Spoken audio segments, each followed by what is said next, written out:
This is the Steam Deck. I'm sure you guys know what the Steam Deck is. If you've watched my channel at all, if you're like in the tech sphere, if you like video games slash PC hardware, you know what a Steam Deck is. You probably know what maybe even an ROG Ally is and what a Lenovo Legion Go is. Right? These are PC gaming handheld devices that are meant to replicate like a handheld experience of something like a Nintendo Switch, but for PC games. All of them, basically, right? Like maybe that some of them are missing features like kickstand or detachable controllers, or some of them have extra features like Steam Cloud Saves, because all of them have that.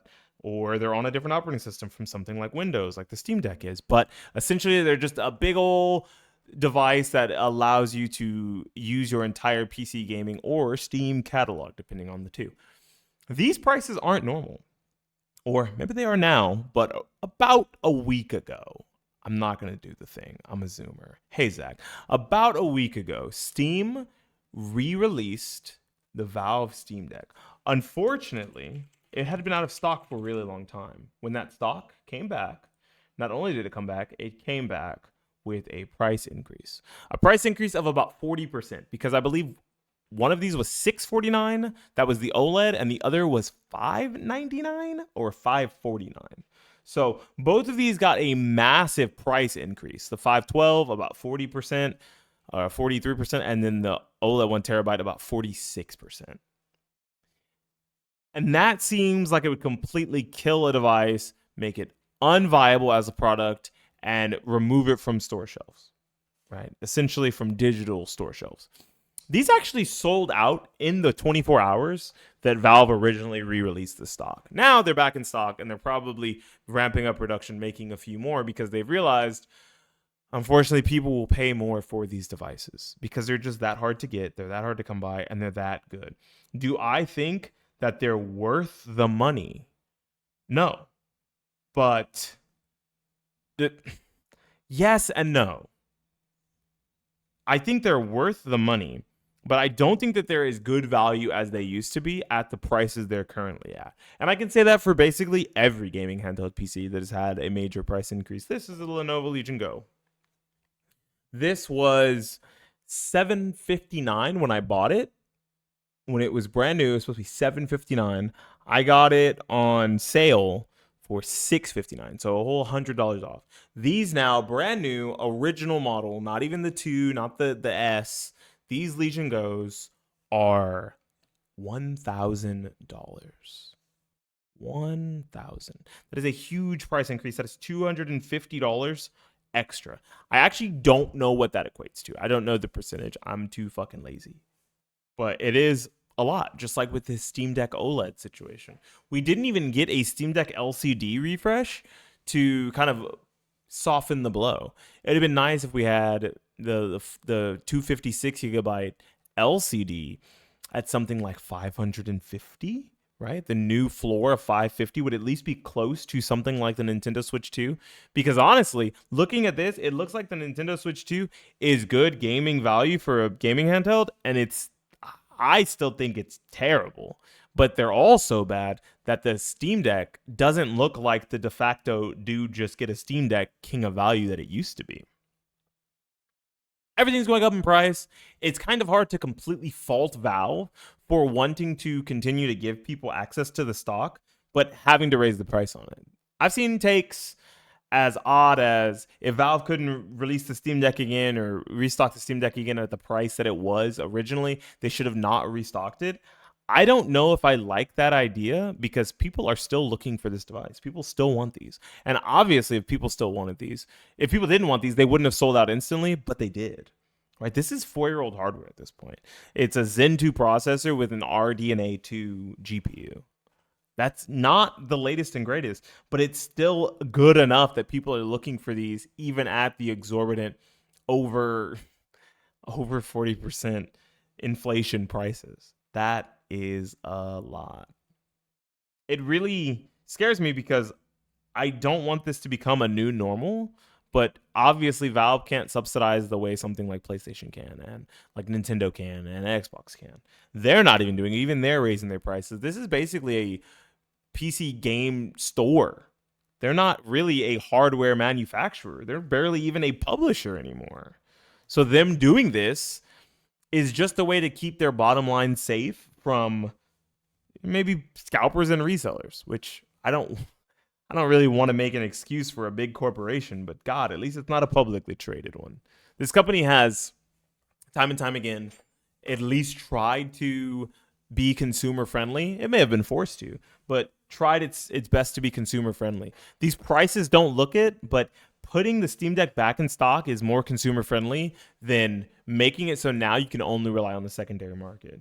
Steam Deck LCD 64 gigabyte models used to be $400. That was the lowest end model when the original Steam Deck first launched and there was no OLED version.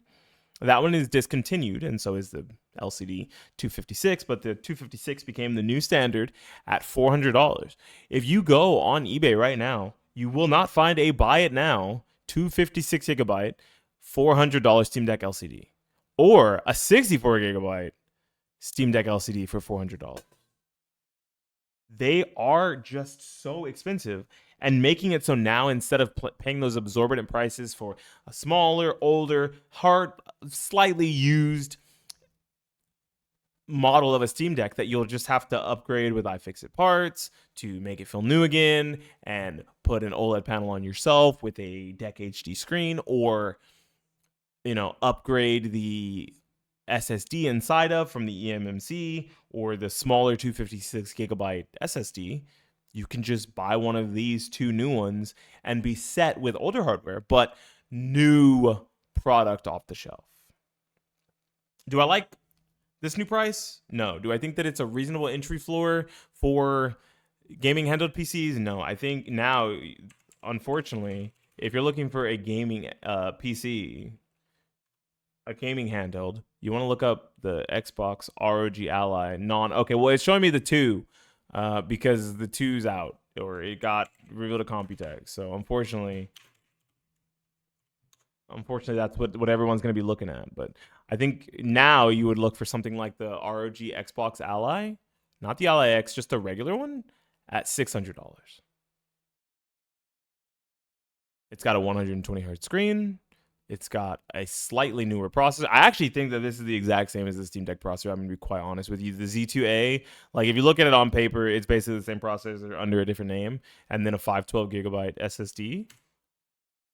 The only difference here is this is OLED and has SteamOS on it and has a carry case with it. This doesn't have a carry case. This is Windows, and it is not OLED, but it has a higher refresh rate screen.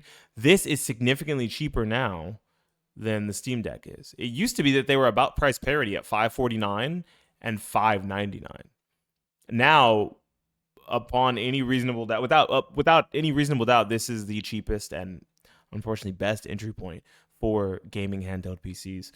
There's one other, and I kind of want to try to buy one if they still sell them new, and maybe I'll make a video and a review on it because it'd be really funny to have the actual cheapest gaming handheld PC on the market that's still in stock, but not very good. I think that this is your best bet. These two options are still going to be the cheapest on the market, right? We're looking at $1,000 for something like an AMD Ryzen Z2 Go SteamOS version of the Lenovo Legion Go with 16 gigabytes of RAM. This is $1,000 for something that's about the same power level as a Steam Deck with the smaller storage, right? And non-OLED screen, while here we are at $800. It's not that big of a jump, but this isn't a reasonable price for either of these two devices. At this point, if you're going to spend $1,000 on a handheld, you should just buy the Xbox Ally X, which feels really bad to say because I never wanted to be like, oh, this is reasonable value. But we are now in a valueless society because of AI. Thank you so much, AI. I really appreciate you. You've done a lot to make our society better. Truly, I'm really glad we had Will Smith eating spaghetti for like 2 years and tons of Charlie Kirk memes dancing in a skirt or whatever. That's beast. And now we are paying the price. We are paying the price as gamers, as consumers, as fans of PC and gaming hardware. It's very unfortunate. I wish that I had a solution. I wish that I could say that there's a reasonable solution for this as a consumer and as a person who enjoys PCs and enjoys PC gaming handhelds. If I were to have one, it's not that reasonable. The solution is speak with your wallet and buy what's reasonable, buy used, or hold on to what you've got. Right? I have a beast of a gaming PC, a i7 12700K, and an RX 6950 XT 16 gigabyte with 32 gigabytes of DDR5 RAM. High end 4 years ago. Still a beast today. I don't plan on buying anything for another couple years. And maybe by then, this whole market will have crashed and the AI bubble will have popped and we can get things at reasonable prices again. If you have a gaming handheld PC of any kind and you were thinking about also having a Steam Deck as well, maybe the answer is no. Maybe the answer is sideload Bazzite, sideload Hollow ISO, or whatever other what's the other one? Chimera OS, right? That was the one I used on my Loki. Sideload that, dual boot that. This is a device that I think is really cool, and I've always wanted to own one, and I still haven't gotten one. I still haven't been able to get around to one. And now, it doesn't really feel like the pressure's on to get one because they're way more expensive than what I already have, what I already bought, and what's better than it, what works well. The best thing you can have is the best thing you can get is the thing you already have, right? Sometimes a bird in the hand is better than two in the bush. You think that you're going to go get this new fancy thing or something better than what you've got, when really holding out and working with the devices you have is the same reason why you see PlayStation players still playing on PS4. Half of the user base of PlayStation almost is still on PlayStation 4. Kind of crazy to think about. Hardware is getting more expensive. Games aren't going down in price to compensate. Games aren't really getting any better. And the market feels as if it's not really consumer forward the same way it used to be. I urge you to speak with your wallet. Buy what you think is reasonable. Buy what you think is a good value. I personally recommend just going used. I mean, like, Valve is a company that, for the most part, has treated its customers well over the years and has built a lot of consumer trust. This feels like a non-consumer first practice, but in a world where everything else is going in price, and you have to think about Valve as a PC hardware manufacturer more right here in this instance than you can a console developer or a console manufacturer. They can't really reasonably subsidize this the way they've done for years. I think the Steam Deck for a long time was already subsidized because it was such a good value on the market, and this is now what they've been driven to. No longer subsidizing, probably selling it at cost. If someone told me that they were still slightly selling this at a loss, I would not be surprised. I really would not be surprised. You know what? No, that's not true because they can't be selling it at a loss if this is the Xbox Ally X at the same price as a Steam Deck OLED 1 terabyte, $50 less, with a significantly newer processor and better specifications everywhere minus the screen, right? This is Valve making a buck. They're making money off of this device now. And if you want it, you buy it. If you don't want it, don't buy it. Even the Steam Deck refurbished are out of sale. They are completely out of stock. I have refreshed this website like 6 times today, and none of them have came back in stock. So we are in a situation where if you want something, you pay the price it is, or you go look on the used market, and there's not many other options. I hope this blows over eventually. I hope one day soon I can talk about this device and other PC gaming handhelds without feeling like we're in a lose-lose situation. I haven't yapped in a long time, and it sucks to have to come back and yap because it's something that I feel needs to be spoke about that really sucks, but there's not a reasonable solution for. Anyways, do you guys have any PC gaming handhelds or PC hardware? Are you sticking to what you've got, or are you saving to get something new? Are you looking into the next generation, or are you holding out for the AI bubble to crash? Leave the answer, leave the comments down below. Like the video, subscribe to the channel. I can't say that I'm going to be consistent. Just like I can't say that the AI bubble is popping anytime soon. But I can say that this has been Beanie Thuggish yapping about the terrible, terrible situation for the PC gaming handheld industry. Signing out and saying,